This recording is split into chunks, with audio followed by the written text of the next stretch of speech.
Alors, bonjour tous ceux qui me suivent sur cette chaîne entièrement dédiée au domaine minier. Aujourd'hui, nous allons parler de l'importance des collars dans le domaine des mines. Quelle est l'importance des collars? Pourquoi est-ce que on va être obligé de prendre les collars d'un trou, d'un point, etc. Alors, si vous arrivez pour la première fois sur cette chaîne, abonnez-vous à la chaîne, activez la cloche de notification pour que lorsque je mets une vidéo en ligne, vous soyez tout de suite informé. De sorte que vous n'allez pas rater une seule vidéo. Et donc, je me suis rendu compte que lorsque nous regardons les statistiques, plusieurs personnes arrivent sur la chaîne et regardent des vidéos mais ne sont pas abonnés. Et ce qui fait que vous allez voir les vidéos de manière aléatoire. Mais si vous êtes abonné, si vous activez la cloche de notification, toutes les vidéos que je vais mettre en ligne, vous serez informé. Autre chose, prenez juste une minute et partagez cette vidéo avec les membres de votre université, de votre grande école, de votre pays dans le domaine des mines, de la géologie et du pétrole. Alors, pourquoi est-ce que on va prendre les collars d'un point, le collar d'un point? Alors, je vous explique un peu.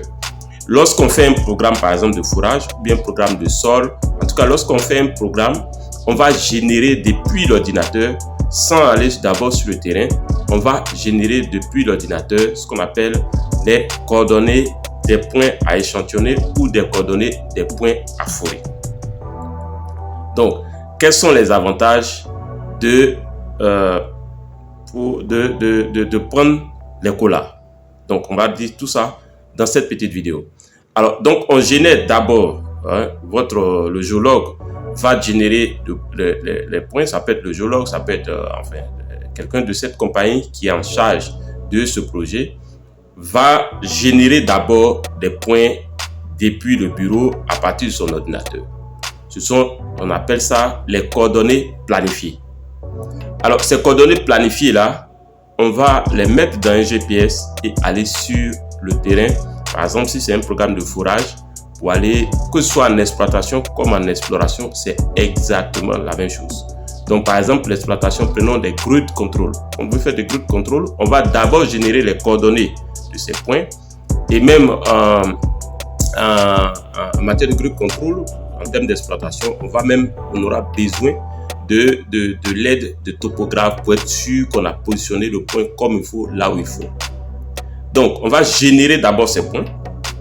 On va aller sur le terrain pour marquer ces points, donc les retrouver. Si c'est un fourrage, on va aligner la machine et on va fourrer. Le collar, c'est les coordonnées qu'on va prendre après avoir fini de fourrer le trou.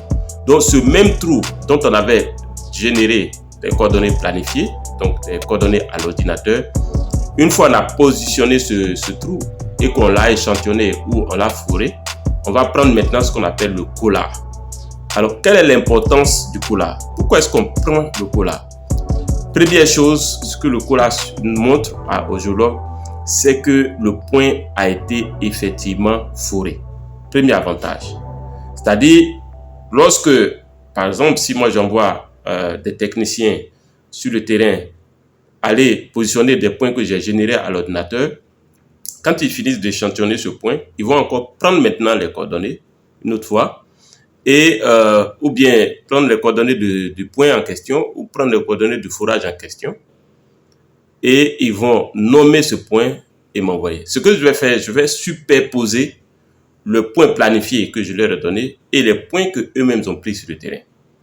Alors, en les superposant, c'est pour ça que vous devez connaître les logiciels. Aujourd'hui, si vous ne connaissez pas les logiciels, je rappelle que en matière, j'ai tellement parlé de logiciels, j'espère que les étudiants qui ne sont pas encore en entreprise vont commencer à se préparer à maîtriser ces logiciels avant d'aller postuler à quoi que ce soit. Parce que vos CV que vous donnez là, quand vous faites vos CV, nous on recherche les logiciels que vous savez utiliser. Parce que c'est extrêmement important pour nous. Puisque à 80%, tout se fait avec les logiciels.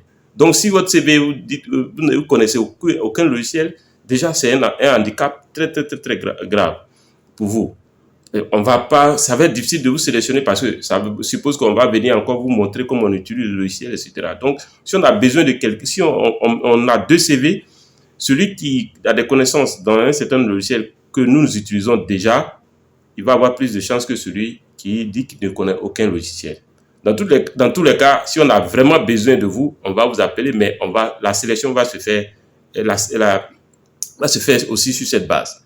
Donc, je vais superposer ce qu'on fait. On va superposer les points planifiés, la couche des points planifiés, avec la couche des points que le technicien ou le géologue qu'on a envoyé sur le terrain a pris.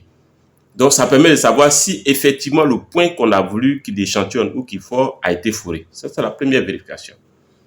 La deuxième vérification, c'est que c'est dans les données, dans l'interprétation des données, ce n'est pas les coordonnées planifiées qu'on utilise, mais plutôt les collars. Donc, ça nous permet, non seulement avec le collar, nous allons avoir une idée du RL, donc de la variation de la topographie.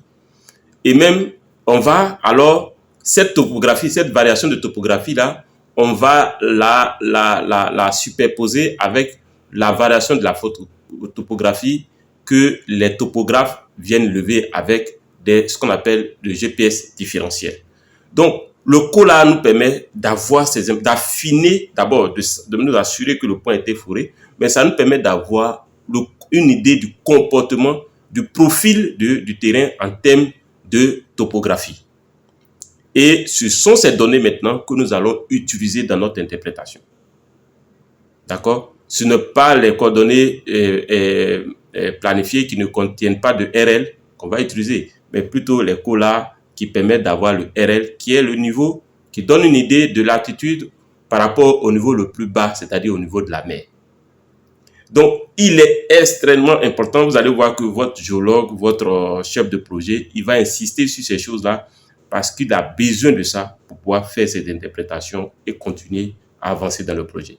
Si cette vidéo vous a plu, faites-moi un gros like et on se retrouve dans une autre vidéo. Abonnez-vous, partagez au maximum, faites connaître cette chaîne afin que plusieurs personnes puissent découvrir les quelques conseils que je donne ici. Merci, à très bientôt, ciao, ciao.